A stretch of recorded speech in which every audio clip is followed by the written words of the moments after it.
Et bonjour. Alors ce matin on s'est levé vers 5h30 du matin. Là il est 6h, le soleil est pas encore debout et on peut encore voir la lune. Et moi je suis pas encore réveillé à vrai dire, mais on s'est levé aussitôt pour la bonne cause parce qu'on va aller faire de la montgolfière au-dessus du marais Poitevin.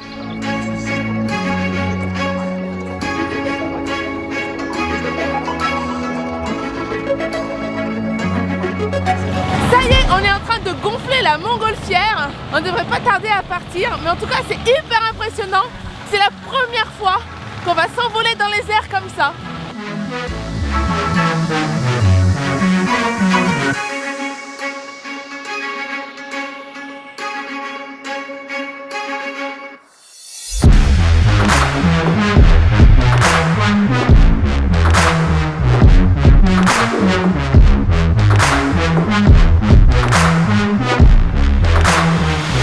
C'est super impressionnant comme sensation parce qu'on est comme en lévitation.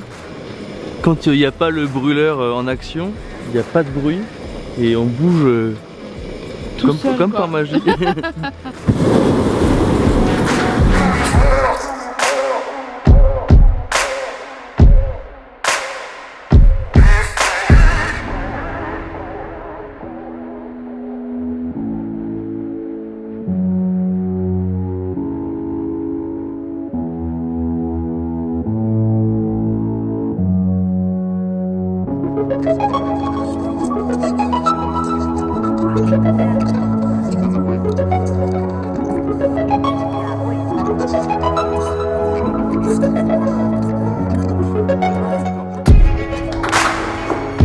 On a retrouvé Gilles, donc qui est moniteur guide de pêche, et ensemble on va aller pêcher de l'écrevisse.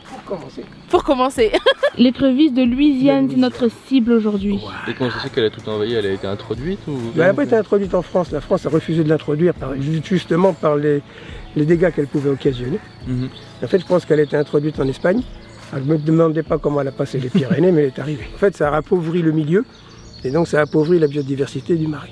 D'accord. Voilà. Du coup, les écrevisses qu'on va pêcher là, on va pas les remettre à l'eau parce que, en fait, d'un point de vue écologique, c'est bien mieux de les tuer parce que elles envahissent tout et ça serait mieux qu'elles disparaissent de cet endroit où elles ne sont pas naturellement. Du coup, c'est devenu un concours international de pêche à l'écrevisse entre Claudia et moi. On a posé chacun nos balances dans l'eau et on va voir celui qui arrive à en pêcher le plus. Gilles en a eu une. Pour l'instant, il nous bat. J'en ai une. Mince. 1-0. Bon, désolée de t'avoir attrapé, mais c'est pour le bien. J'en ai deux. Oh non, je suis deg là. Bon, ils sont plus petits. J'en ai eu encore. T'en as eu? Oh. Tu sens ma joie? Oula, il y en a plein, il y en a plein, il y en a plein. Ou sinon tu l'as coincé. Il y en a 0. Et en fait, c'est une branche. Voilà, il n'y avait rien dedans. Bon, c'est une victoire de ma part. Je suis le champion de la pêche à l'écrevisse. Et on va aller voir si Claudia est meilleure au poisson. Bon, Clément a gagné haut la main ce défi.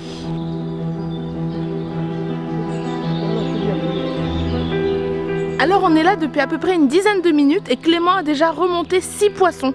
Il arrête pas, il enchaîne. Et je suis là depuis à peu près le même temps que lui et j'en ai remonté qu'un. Pourtant je lance exactement au même endroit. Mais il n'y a rien qui vient quoi. Et on est à quoi, 10 cm de différence? Et moi je remonte rien et lui il remonte tout. Et voici le 8e poisson de Clément. Voilà, un de plus. Alors, on les remet rapidement à l'eau. Et encore un de plus. Et voilà. On essaie toujours de se mouiller les mains avant de prendre un poisson pour pas l'abîmer. D'accord. Et le 10e. Oh Clément, c'est incroyable. Et ça y est, on a fini notre session de pêche. Alors les poissons comme ça, c'est pas comme les écrevisses. On n'est pas obligé de les tuer, du coup nous, on va les remettre à l'eau. Allez les petits poissons.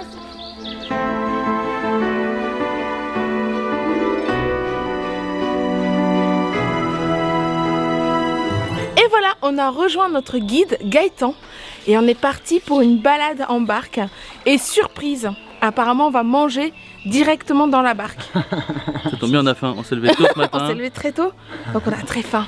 Pour moi, l'âme du marais Poitevin, l'esprit du marais Poitevin, c'est le bâtet. Donc le bâtet, c'est le patois de bateau. la pigouille, cette grande perche avec laquelle je vous pousse, et la rame. C'était les 3 outils indispensables pour vivre dans le marais autrefois. Parce que là, en fait, on va se balader au rythme de la vie du marais. Il y a une centaine d'années de ça, on allait d'un village à un autre que par le bâtet. Les enfants de la Garette allaient à l'école en barque, le boulanger, le laitier, le bois, les bêtes, les mariages, tout était fait à ce rythme-là. Tout le paysage qu'on est en train de voir là, tous ces canaux en fait ont été creusés par l'humain. Exactement.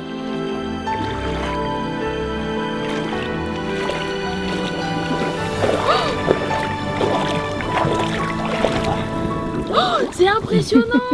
D'ici j'ai senti la chaleur. Ça va votre bras? Ouais. On redemandera pas de le refaire. Ça va briller, là. Le méthane qu'on voit là, en fait, c'est la décomposition des végétaux qui se mettent au fond des canaux. Donc du coup, en remuant les végétaux en décomposition au fond, on fait remonter le méthane. En allumant avec un briquet, il y a le feu. Ça y est, c'est enfin l'heure du repas. Et regardez ce qu'on nous a préparé. Ça a l'air super bon. Et regardez notre restaurant avec une vue panoramique sur le marais Poitevin.